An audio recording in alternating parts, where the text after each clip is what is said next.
Hey, what's up guys and welcome back to Anime King 3. And today I'm going to be giving you part 16 of What If Naruto Had Cosmic Energy. Remember to get this one to 100 likes as usual, share this to all of your friends in your social media platform, and also guys, go ahead and check out the brand new episode of What If Naruto Had the Rarest Bloodline over on Anime King 2 and enjoy that guys.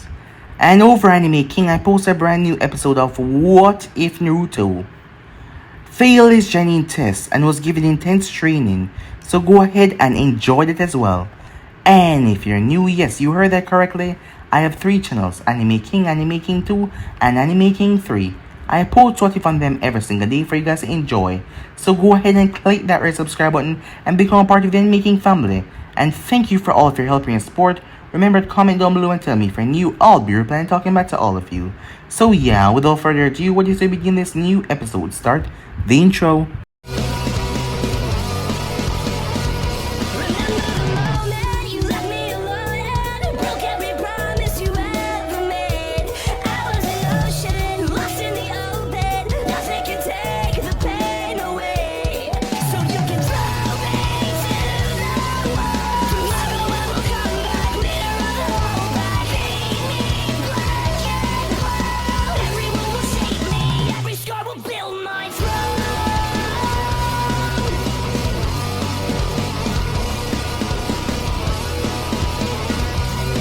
So, the last time we left off, Temari wanted to find Naruto. She wanted to know what Naruto did to her brother. Whatever he did, it made Gaara bitter, but still, she wanted to know. As she finally found him. But things weren't gonna happen as she expected. After all of them knew about the invasion now. And know that it was called off after various letters sent between Konoha and the Sand. The Sand that still want to stay in second favors with Konoha, so they came to a agreement. As Harrison wanted peace, so he would not put this against them. After all, they were being tricked by Orochimaru. That is what he thought, completely ignoring the fact that Raza must have been in this as well. That was the 4th Kazekage. As his mind tried to just pass that, he didn't want their alliance to break apart for something like this. As the Sand know that they were going to be tricked, they were going to be helping Konoha to get rid of the snake once and for all. As Naruto told Temari that she can make it up to him by giving him a kiss. She quickly turned down that as Naruto simply walked away. But it affected her because she could not stop thinking about what he said, and it bothered her. Meanwhile, Naruto went to go find Jiraiya at the hot springs as he came to Konoha and needed to come to visit him. For payback, Naruto pushed him right inside as the girls beat the crap out of him in there. After that was over, he introduced Jiraiya to Haku and Karin. Let's just say Jiraiya was proud of his godson, as after all he needed female members if he was gonna rebuild the Uzumaki clan. But Jiraiya was quite surprised by the girl. After all, Hiruzen never sent a report, as he would speak to him when he come about Karin. So another Uzumaki. After all, they thought they all wiped out in the war. But it seems like there was another one. Perhaps there was more out there alive, Jiraiya thought to himself. Time passed as the tuning exam finally rolled around, as Sasuke came back to the village early, as he didn't want to miss anything. Hinata, as she felt a bit nervous when she saw the crowd, but Naruto assured her that everything would be fine. After all, she's been training for this. So with that, the exam started up, as everyone was there, Haku and Karin as well. The Kazekage, well, Orochimaru in disguise. The Raikage was there as well, as Yujito was still a part of the exam. So with that, the matches started, as Shikamaru ended up giving up against Temari as the rest of the battles took place. Before the day came though, Orochimaru has been talking to someone who wanted to see Konoha fall as much as him. So with that, he was gonna get another force to make sure that Konoha will definitely fall.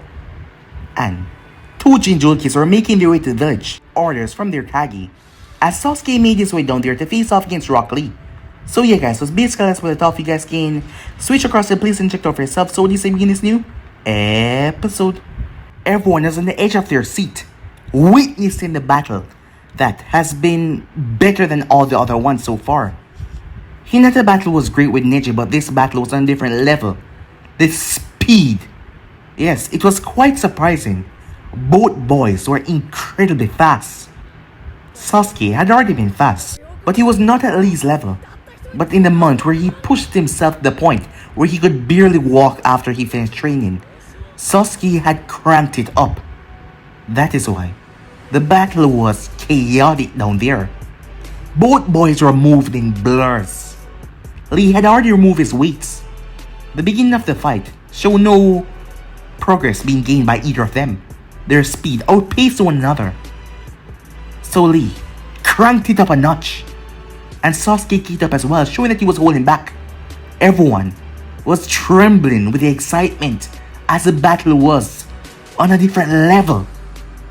Both boys clashed in the center, a small wave booming off from their clash as they jumped back. Sasuke panted a bit as he looked at Lee. Lee had a smile on his face. "I must commend you, Uchiha-san," said Lee with a bright smile. "I never thought you'd upgrade this much. But this just makes our battle much more youthful," he said as he placed his hand in front of him and one behind him. "Shall we continue?" Sasuke said nothing as he shot forward. Both boys engaged in a furious taijutsu once again. The both of them kicked off each other as they flew back, flipping in the air. Sasuke had something though that Lee could not do, as he speed through hand sign. Sasuke molded chakra inside of his lung as he held it in, releasing one of the jutsus that Kakashi taught him.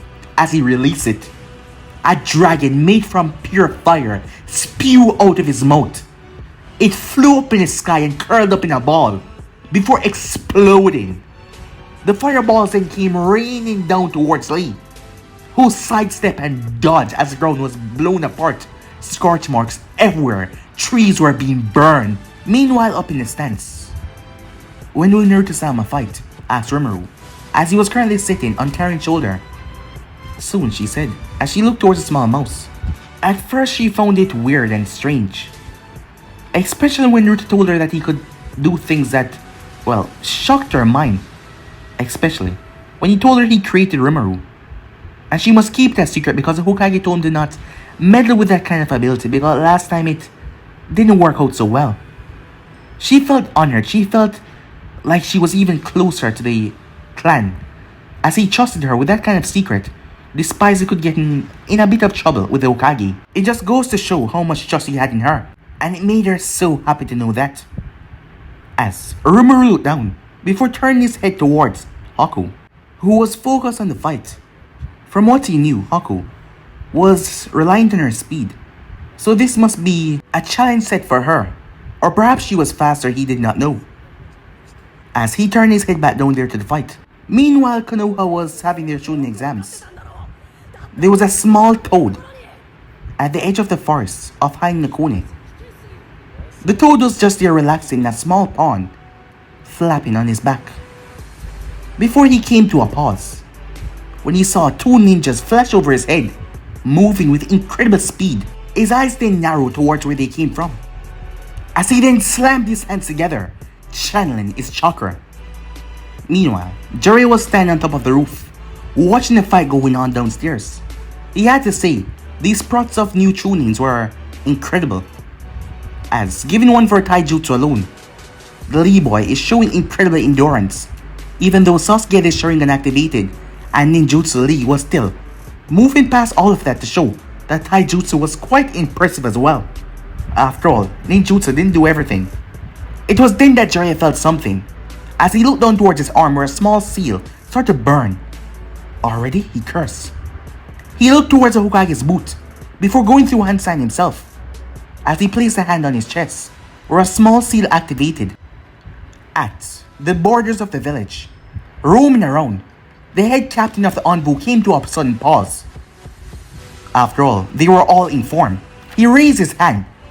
All of his envoys stopped. Trees and ground they were standing, some of them upside down. "It's beginning," the commander said. The envoys all flashed out as they came to a stop in front of the two men that were marching towards the village.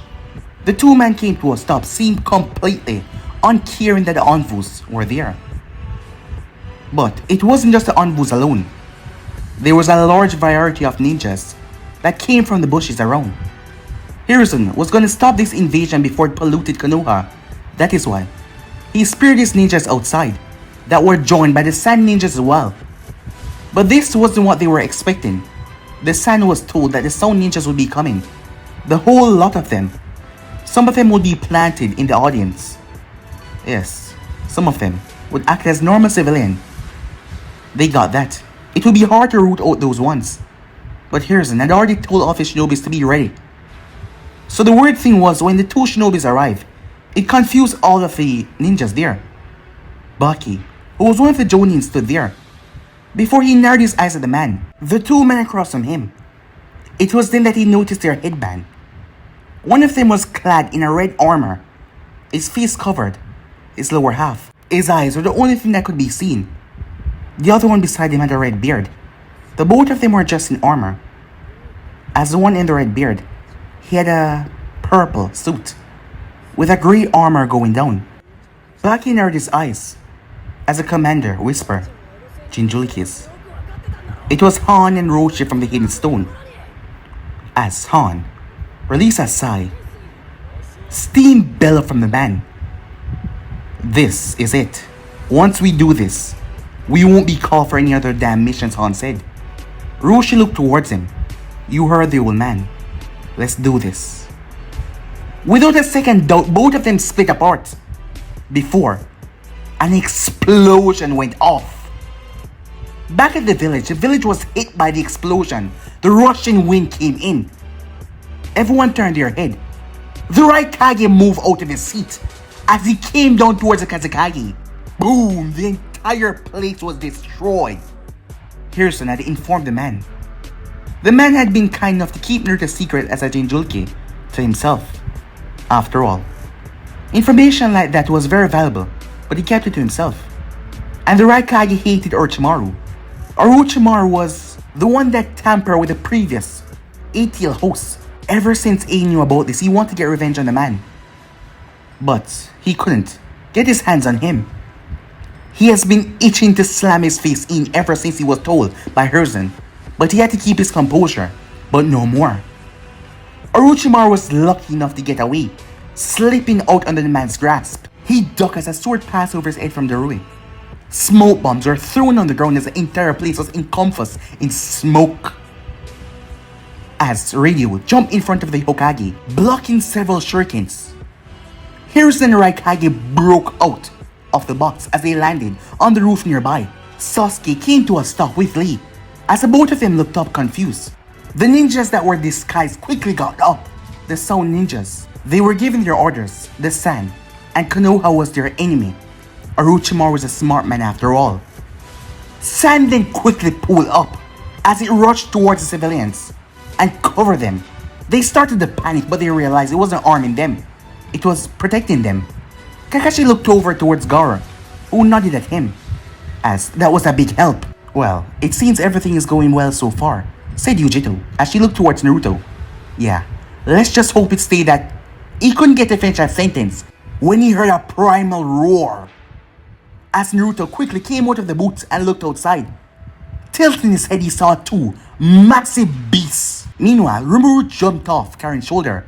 As he landed, his body started to enlarge as he turned into a medium-sized wolf.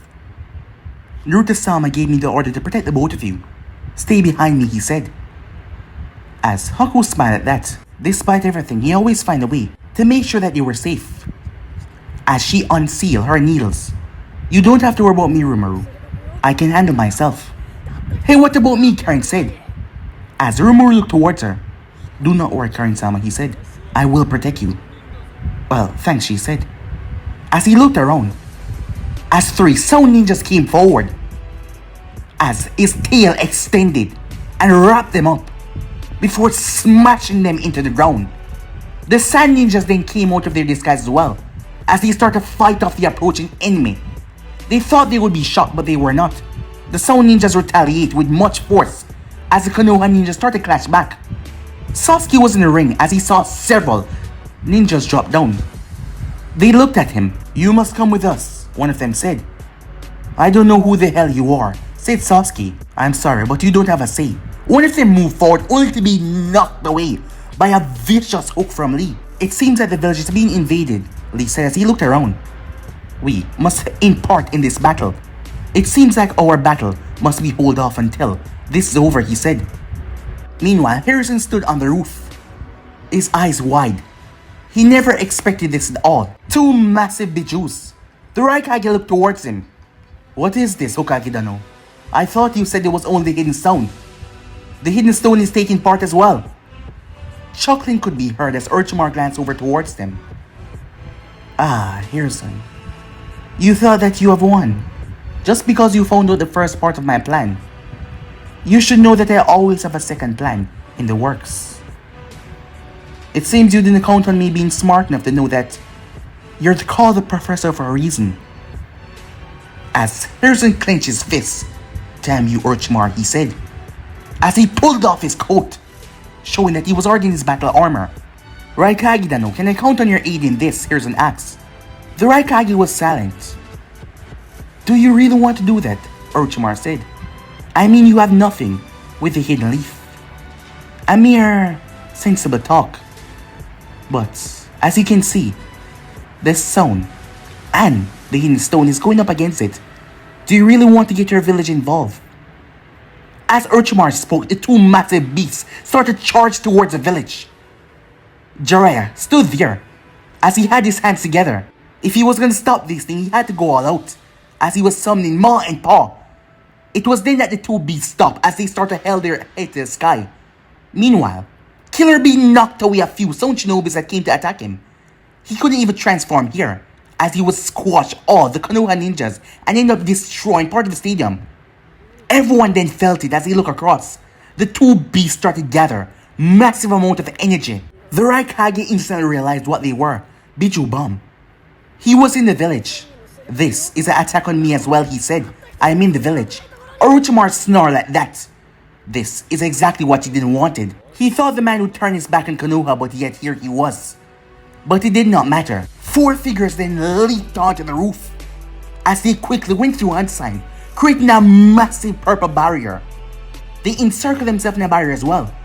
Yujito found herself getting attacked as she leaped back. Several Sound Shinobis rushed towards her to attack her alone. Killer Bee was being pinned down as well. As all of them came towards him, they weren't a match for him, but their numbers were a lot.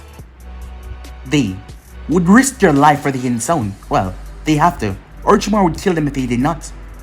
Without the two Jinchurikis being to stop it, Orochimaru didn't see any way of them stopping a Biju Bomb. And he was sure enough that this barrier would hold up.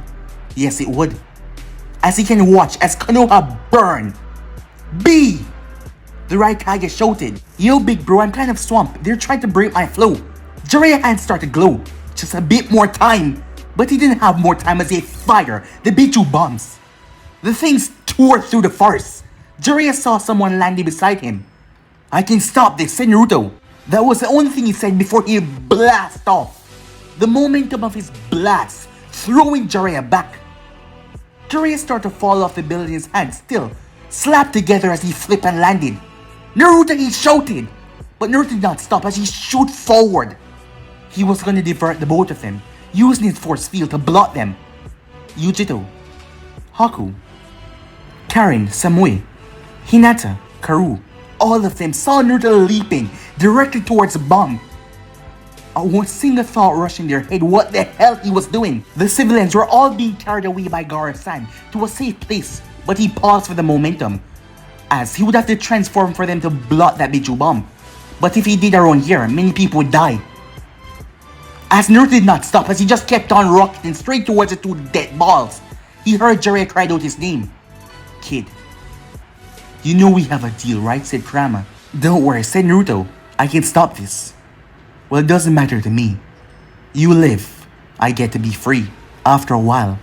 You die, I get to be free after a while. Thanks for the confidence, said Naruto. I wasn't giving you any, said Kurama. Come on, at least have some hope, said Naruto.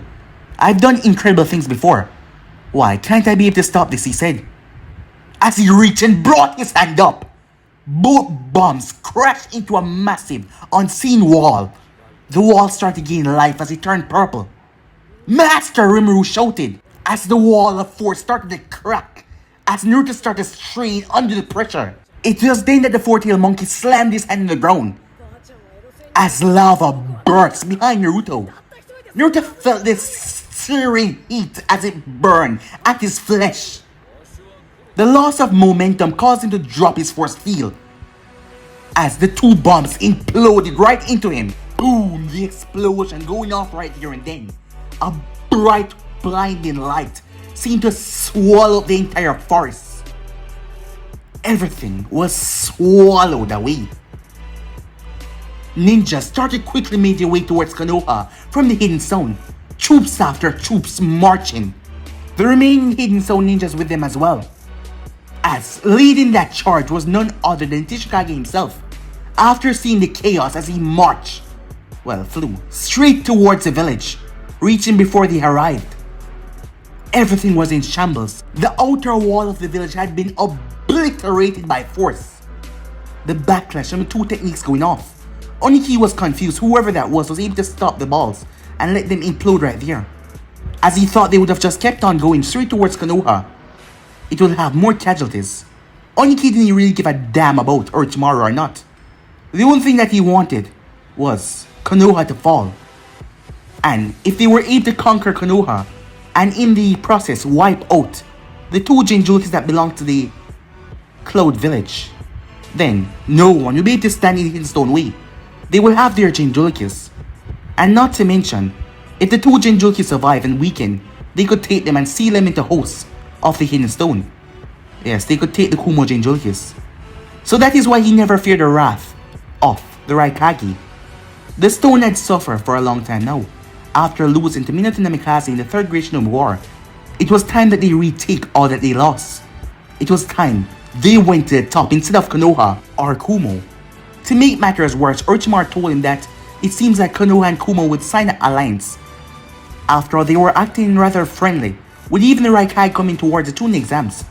And that was not something that happened. Yes, because Kumo and Konoha has never been on good terms. And if they were to become allied, things would be bad for him because he would be left out in the cold. His village would suffer. That is why he was doing this. Repercussion be damned. Oniki flew down as he settled over the large dome, looking around, as the outer wall had been completely shattered. He didn't see any civilians around. As Orochimaru said, they had no, but they never know about his arrival, so they packed away the ones that weren't here. The daimyos had been already kept away. The stone daimyo wasn't here, so he did not give a damn about that. Yes, he was trying to take the road that he was going to win. He never think that he would lose to Konoha, especially with them caught off guard like this. And not to mention his tail beast already transformed. And given the fact that the 8 tails and the 2 tails was in the village, in the perimeters of where the shinobis were, if they were to transform here, that would just end up killing Konoha shinobis in the process. Something that he was sure they won't do. Oniki, a voice cried out. Oniki looked down towards the dome. He lowered himself, captured like a corner rat. How is it feeling in there, Hiruzen? As Hiruzen's fist was clenched tight, a look of pure utter rage on his face.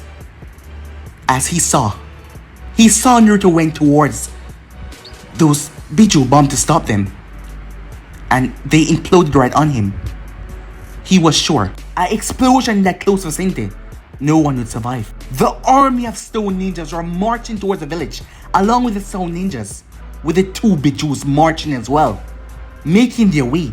How the mighty has fallen, said Tishikage, as he floated up ahead. Do you know what you're doing, the Raikage asked. Given our age difference, of course I do. You must understand, this is the act against war if you haven't noticed it yet. Oh, I noticed that quite clear, said the Raikage. But you do know that you have incited the wrath of Kumo as well. Yes, I do. Although as you can see, I'm quite prepared for that, as his army came to a stop. By all means, Orochimaru said, as the two Bijus started to gather up another death ball to launch at the village. Well then, Sarutobi, I guess I will see you in the final battle, when all the destruction is over. As Oniki went high up in the sky to get away from the explosion, there was a poof. As a vengeful, angry, pissed off Jiraiya was soaring through the sky. Bam! His feet connected right into the face of the Gobi. To everyone's surprise, the giant beast was lifted off the ground and thrown violently. As the four-tailed monkey brought his fist up, only for Jiraiya to flip over the thing's head and crash his heel on the thing, slamming it into the ground. If you looked at him closely, you would know that Jiraiya had changed. As his eyes, his nose, as the two toes were on his shoulder, he undertook Sage mode, his eyes burning with rage. "Ma, Pa," he said. The both of them nodded as they spewed oil as Jiraiya spewed fire. The deadly wash of destruction rained down on Son Goku. The giant lava monkey slammed his fist into the earth before spewing lava out of his mouth that clashed into the deadly rain of fire. Ninjas that were near got incinerated as they had to fall back. They were too close. A green blur came smashing into the side of Son Goku that threw him to the side. It was none other than Guy who had opened the sixth gate. Jiraiya retaliated as he went to hands and his hair turned sharp like needles as he fired them right into the oncoming Gobi that tried to smash him with his horns. As he flipped over the thing and raised his hand, Supermassive Rasengan! The thing formed in a second as he brought it down. The Gobi brought up his tails and blocked it as Jiraiya added more pressure. Paul used his tongue and wrapped around the Gobi horn as Jiraiya yanked himself around. The Rasengan still carrying with him as he slammed it into the Gobi's face, throwing the thing back as it crashed, destroying a huge part of the forest, trampling ninjas behind him. Jiraiya landed right on the thing's stomach as he raised his arm. The Gobi started to shake as Jiraiya had to leap away, steam coming from the thing that burned everything around. A massive man came crashing down the field as he spun, as he slammed right into Son Goku. It was none other than Choza, knocking the great beast off scale. As the others were helping the civilians that didn't get away by Gaara-san back, the girls were at a stun as they couldn't believe it. Naruto had saved them by Yujito. Her entire body was bubbling in a blue cloak, her eyes showing a different color as she was undertaking the form of the Nibi. Karin, her mind was ablaze. He couldn't be dead. He couldn't really be gone. She looked around as she did not see Rimuru anywhere. She looked forward as she saw him as he had hopped right over the broken wall, rushing towards where his master had fallen. Back in the arena, as the arena was filled with sound ninjas on the ground, from Sasuke and Lee. The both of them were already exhausted a bit from their battle, so they were not at 100%. Still, Sasuke was at a daze, as he couldn't believe, was Naruto really gone? Was he really dead? As everyone had saw that. That explosion was beyond anything that he ever seen before, so he was not sure if Naruto had survived that. And those things. How was the village going to look after this? Sasuke thought to himself, his Sharingan spin as he ducked right under a swipe, only to spin around and jab the man in his stomach 3 times before kicking his head to the side. Meanwhile, Orochimaru had a rather amusing look on his face, as it was a chance most people would take to believe that the barrier would hold up against a Bichu bomb. But he knew the strength of the barrier, and he knew what he could hold up against.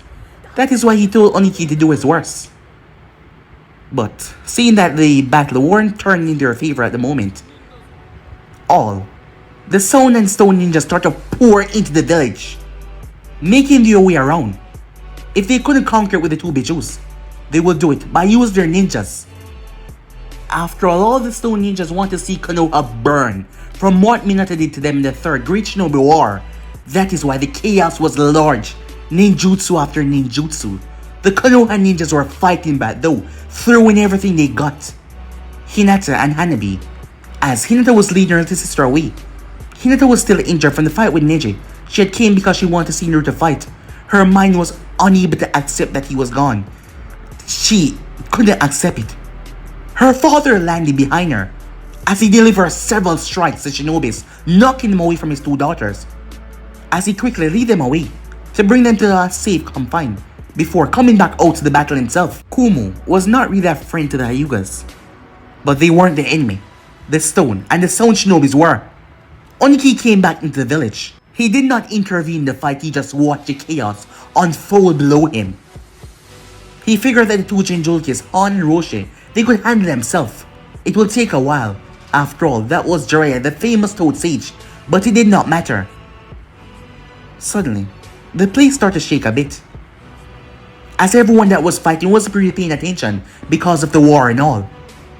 Meanwhile, as Naruto found himself drifting, all around him there was nothing but a purple soft glow. There he was again, playing the hero, and gotten himself killed this time. He couldn't believe that he actually died. I was sure that I had that, he thought to himself. But what the hell could he do? He could bring things to life, after all he did to Rimuru. But could he bring himself back from dead, he wondered. Well, he heard no voice in his head, so he was pretty unsure that that wasn't a real thing. He had so much to do. So much left to do, he was still so young, and yet he died. He never expected that. He was sure that he could have pushed them back, using his force field, but he lost. The last thing he felt was a burning sensation before he was swallowed up by the explosion. He sighed, his body just drifted, as he wondered what happened after death. He'd probably get to see his mother and father again. Well, at least that would be a good thing. But the people that were left behind will be mourning for his death, and they will be sad because of it. Something that he didn't like. All because he had to play the hero. But at the time it was the right thing to do. And he was gonna leave Perfect Age as well. And the girls. Damn it, he cursed to himself, as he just drifted in the emptiness. He then felt something strange. Turning around, he met another splash of purple. His energy, it seems. Giving up so soon, the voice said. He couldn't tell the gender because of the way the voice spoke. It was strange. Well, I died, didn't I? Said Naruto. No. Wait, really? You did not die. Especially with the power that you wield. It is not so easy for you to just fall in battle. You are one strange one. You have powers that can grant you abilities to do things that would literally seem inhuman because it is. You are no mere human, Naruto Uzumaki. What am I? Said Naruto. These powers that you have gotten, they are from a deity that passed away so long ago. Huh? Who was he? Said Naruto. Excuse me? The voice said, taking on a female tone. Him? As Naruto blinked, the voice then took shape, as Naruto watched as a woman appeared in front of him.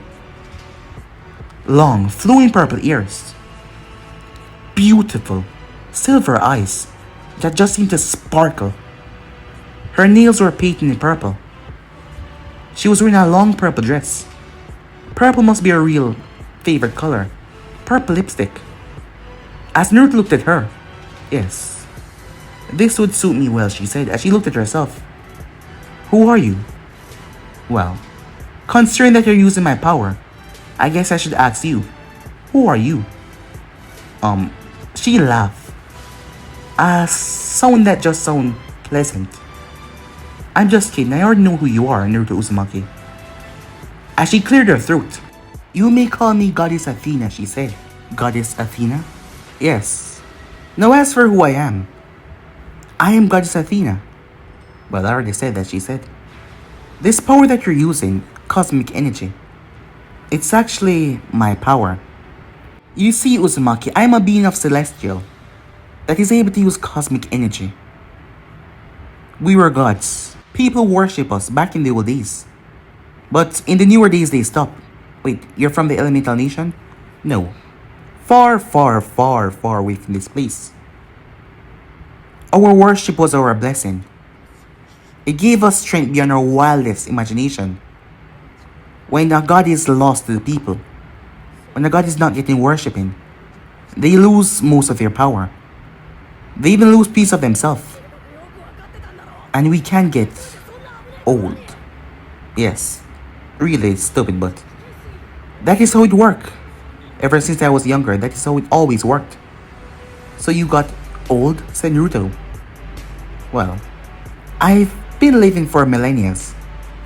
Millennia? A number your mind can't even comprehend. Don't worry about the specifics though. Upon our death, our powers never fully get extinguished though, even though it is greatly diminished. After all, gods can do practically anything. Our energy, cosmic energy, is something of the universe to bend and twist reality as we see fit. But it's not like we are evil to do bad things. So everything was good. So after millennia, even a god can die, as I said. My powers start to get out of control. My body being no longer able to sustain it. And I had to pass them on. A better word for die and just give up my powers. So what happened, said Naruto? Well, you see, I was in the ritual of passing my power on. It would be sent to my other celestial brothers and sisters. And that power would be forged into form another celestial.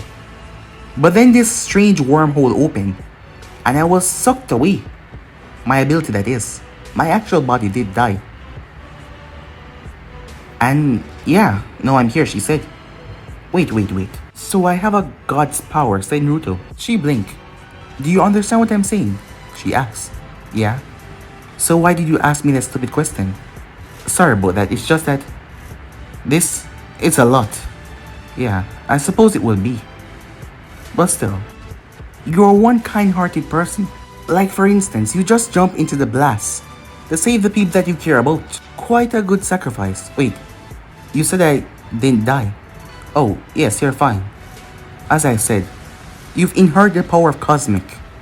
Power to bend time and space the universe as you see fit. But your little body can't handle it. If you were to release all the power at once, I'm afraid it would shred your body to pieces. You've been getting headaches, right? Yes, said Naruto. That is when you overuse the power too much. That is why the more you grow, the more it adapts to your body. But it seems like this event has pushed your body to a state where you will be inheriting more. Inheriting more, said Naruto. Yes. As you can see, she turned her head as Naruto saw a strange bottle. It was about tall as him. It was about quarter way full. What's this, said Naruto? That's the cosmic energy that you can use right now. When you reach the top, that is when you get access to all of it. But as you can see, she pointed to where it was. It was here. I know it's here. Whoa, said Naruto. Yeah, whoa. That explosion triggered more of it to come out of you. So when you awaken, you'll be a lot stronger, faster, and be able to do more things. My power is sentient. So that voice you keep on hearing in your head, it's my power reacting to you and telling you how to use it. My spirit won't stay here for long. It seems I was just given time to react with you, if you ever end up in this place. I hope you keep on doing good things, Naruto Uzumaki. It seems like my power did pass on to someone good. Someone that would help save his nation and his world. But to be good, it doesn't mean that you have to spare the enemies. As Naruto blinked and looked at her. To be good is to do the right thing, even if it means sometimes doing the bad thing. Well, her hands start to break away. Farewell, Naruto Uzumaki, and keep on getting stronger to protect the people that you love. As her body break away, leaving Naruto standing there, who was just still out of it. He had the power of a god. That was just... Naruto felt a burning white flame rush through his body, as his body was literally on fire. Literal white flames oozing from him as he dropped down to his knees in the emptiness. As he coughed, flames coming from his mouth. What the hell? He felt like his body was burning. He then turned as he saw something appeared. Something was screaming at him. Naruto-sama, Rumaru said. Rumaru said Naruto. As everything then snapped back into focus. Everything went still. A bright purple light erupted from where Naruto was hit by the blast. The explosion going out and swallowing everything in a purple glow. For the girls, they felt the feeling wash over them. A feeling of peace. A feeling of calm. It was him. He was the only one that made them feel this way when he was around them. Yes, it was him. The purple glow kept on going, forcing Oniki to turn his head. As Jiraiya, who was still in his form, turned his head as well as he saw the light. It started to die down. Rimuru eyes snapped open as he started to glow. His body started to grow, reacting to his master. Energy from the purple glow flooded over Rimuru's body as he got taller and taller and taller until he triumphed over the sides of the tail beasts. He released a roar that shook Konoha to the core, the power resonating from his voice alone. The Gobe and Son Goku turned towards a massive 8-armed beast that was standing there, as Rimuru had transformed into something chaotic. 8 arms were coming from his side, 4 arms from each. He had 4 long tails behind him as he stood on 2 legs, like a walking catastrophe, his eyes looking at them with rage. But that was not the thing they should be focusing on though. It was a thing right on his nose. The body that was cloaked in that purple energy. Speed enhancement, strength enhancement, omnipresent view. Naruto heard in his mind. As his eyes looked around the area, Jiraiya couldn't believe it. Naruto, he shouted. As Naruto looked down towards him, Rimuru shot his 4 hands forward as they wrapped around the Gobe and lifted him off the ground. As the Gobe tried to pull back, using his tails as defense, but he was launched, thrown back like a small dog as he smashed into the ground. Son Goku moved forward, his fist coming towards Rimuru's face, only for Naruto to walk right on Son Goku's arm. As Naruto was moving, his body seemed to be fading out of existence. The purple glow still around him as you could barely see his features. Son Goku opened his mouth to swallow Naruto, only for Naruto to raise his hand. As he closed it, Son Goku's mouth was forced closed, smashing together, his teeth even break by the force. As Naruto pulled his leg back, it started to glow, some of the glow off his body going down towards his leg, as he kicked it right in the gorilla's face. The thing was picked up off the ground and thrown, its body smashing into the Gobe, launching the 2 of them away to the side. As Naruto's eyes set upon the ninjas, who were currently invading his village. Rimuru, he said. Yes, master, said Rimuru, its voice coming out rough and dark. Meanwhile, Hiruzen had a smile on his face. Orochimaru clenched his teeth in rage. Just what the hell is going on? Hokage-no, is that? It seems that we are Hokage-no, said Hiruzen. It is Naruto. What is going on? The Tishikage said as he looked on in rage. I'm afraid your plan of breaking the Will of Fire has failed, because the Will of Fire will never fall, said Hiruzen as he looked up towards the Tishikage, who simply snarled. Just what the hell is going on? Hiruzen then had to duck out of the way as a second Hokage attacked him once again, as Orochimaru had revived the first and the second. As the Raikage came in and smashed his fist right into the chest of Hoshiram and sent him sailing back. But no matter what he did, they were always regenerating himself. Hiruzen already had his mind made up on what to do. If he had had the guts to kill Orochimaru back then, none of this would have been happening. So to sacrifice himself is the least he can do. That is why he would do this to make sure Konoha stays a whole, as he could already see that the Will of Fire was strong, incredibly so, as Naruto was showing that already. As he watched his ninjas fought on, he didn't know what that thing was that Naruto was using to defeat the Tail Beast, but it was working. As he will entrust this to the future generation, his time was up. He smiled towards himself. Just because you got out the edge, don't think that you're gonna win, Orochimaru said, as he saw Hiruzen smiling. Hiruzen shook his head. You've already lost, my old student. I thought you'd have been smart enough to realize that. But you've already lost. Meanwhile, as Naruto touched down on the ground, the two-tailed beasts were being handled by Rimuru.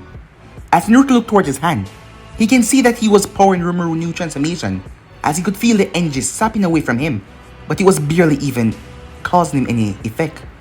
You're okay, said Jiraiya, as he wanted to hug the kid so badly, but this was not the time. Yeah, said Naruto. We're gonna talk about you doing something stupid another time, Jiraiya said. But what the hell is going on with you, he asked. Well, seems I've tapped into more of my power, said Naruto, as he looked towards Rimuru. And what the hell is that, Jiraiya asked. I'll explain about that later, said Naruto, as his body was just shimmering in purple energy. This is cosmic mode, said Naruto as he looked at his hand. It's grant me immense strength and power. Power that I can use to do this. As Naruto slammed his hand into the ground, as he closed his eyes, he felt it. All the roots around. All the tree roots. He pushed life, energy, cosmic energy into the roots as they all turned a vibrant shade of purple. Roots exploded from underneath the ground of Konoha. Screams could be heard as only he watched.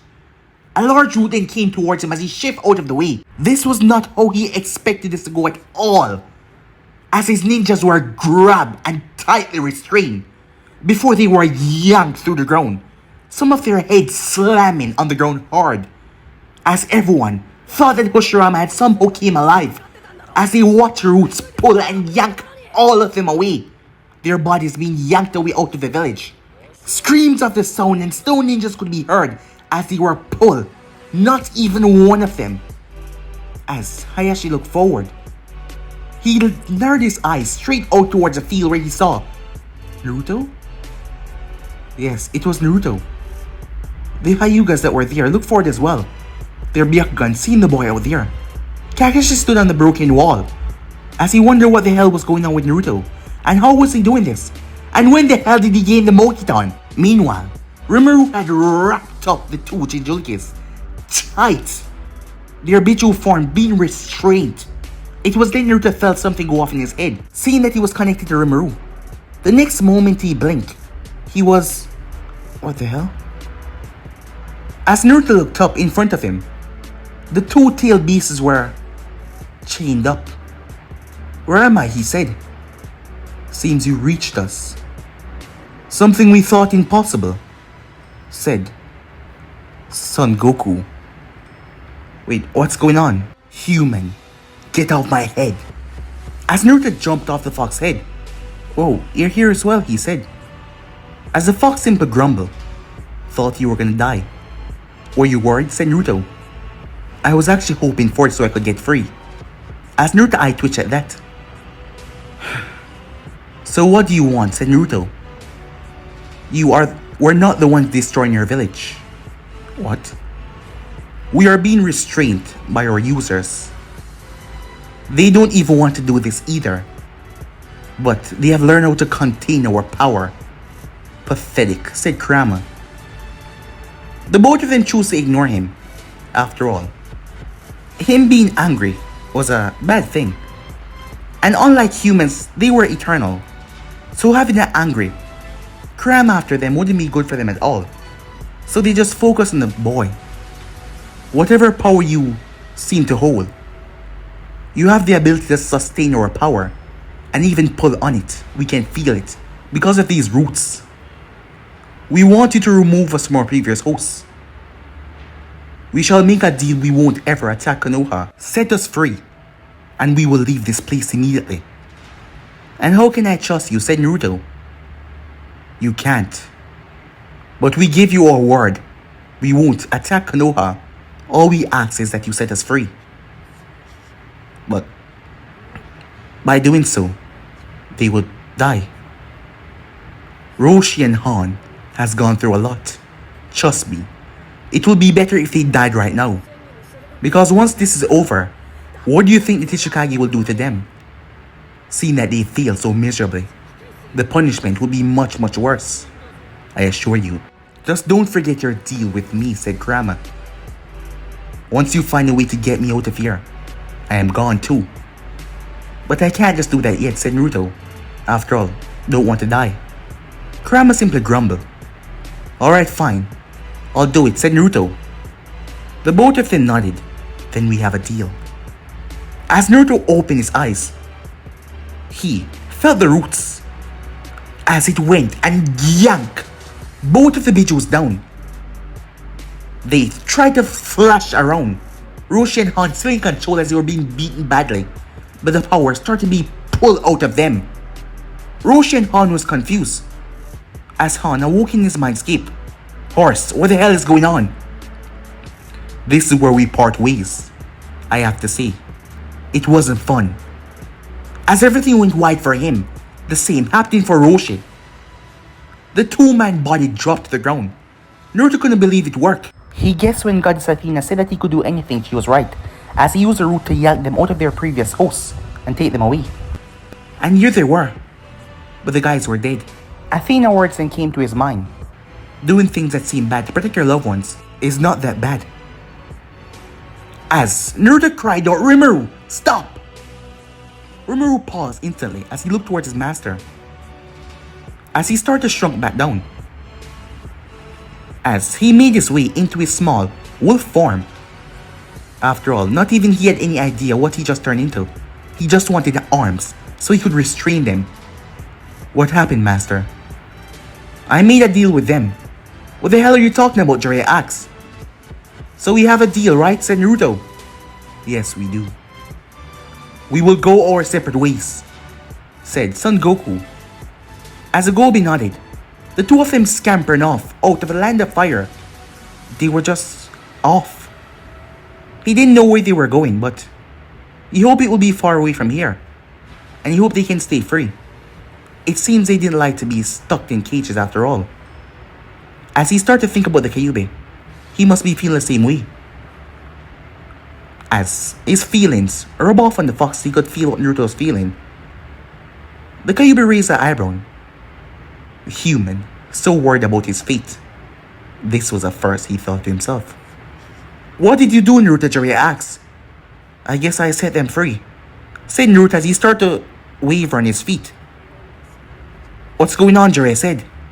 Because I'm almost at my limit, said Naruto. I have to do this first. As he ripped his arm out of the ground, all the stone ninjas being pulled back with it. As they came out in the forest, Naruto slammed his hand on the thick roots. As the roots melt back in the ground, but not before leaving a wire. A thick silver wire that wrapped around all the shinobis. All of them felt their power gone. They couldn't use chakra, as they struggled to break it, but it was impossible to break. What did you do to them, Jiraiya asked. That's like sealing chakra, said Naruto. It worked. How are you doing this, Jiraiya asked. To tell you the truth, I have no idea, said Naruto. As he looked up, a massive cylinder of light was coming down towards him before blue flames smashed into it. The flames were coming from the mouth of a miniature two-tailed cat that Yujito had transformed into, as she used speed to come out here to find Naruto, as she had felt a presence. But it was not enough as Oniki increased the dust release. As he got wider, Naruto kicked off the ground as he appeared behind Oniki. So fast, Oniki said as he spun around, bringing the Jinten with him. As Naruto raised his hand as the attack slammed into his palm. To Oniki's complete shock, Naruto started to sap it from him. As Naruto literally absorbed all the chakra out of it and contained into a small ball as he tossed it. Boom! It went off, swallowing up a large part of the forest where no one was. You messed up, old man, said Naruto, his eyes burning with that purple energy. I know it's time that you pay. As Naruto raised his hand, only for him to pause. Shit, he said as he started to fall from the sky, the purple glow leaving him. Jiraiya launched himself and caught Naruto in his arms. Hundreds more of Konoha shinobi started to make their way out of the village. Oniki cursed. His Jinjukis were dead. As he saw them on the ground, no sign of life coming from them, he thought they were the ones that retreated from the village. But if... how did the boy extract them? How is that even... Damn it. Jiraiya's eyes met with the old man's, as Jiraiya's eyes had bloody murder in them. Only he looked down towards the young boy who was passed out cold. His power finally caught up to him. His ninjas were restrained. He lost. How could he lose? He cursed himself. But he had no time as he flew off, quickly heading back. Him alone. The Onvu commander landed beside Jiraiya. Jiraiya-sama, the Hokage is... As Jiraiya's eyes went wide. But guys, be in subscribe right here. If you want the next part of do like, subscribe, comment down below, and turn the bell notifications to stay posted. But I'm off for now. See you guys soon. Peace.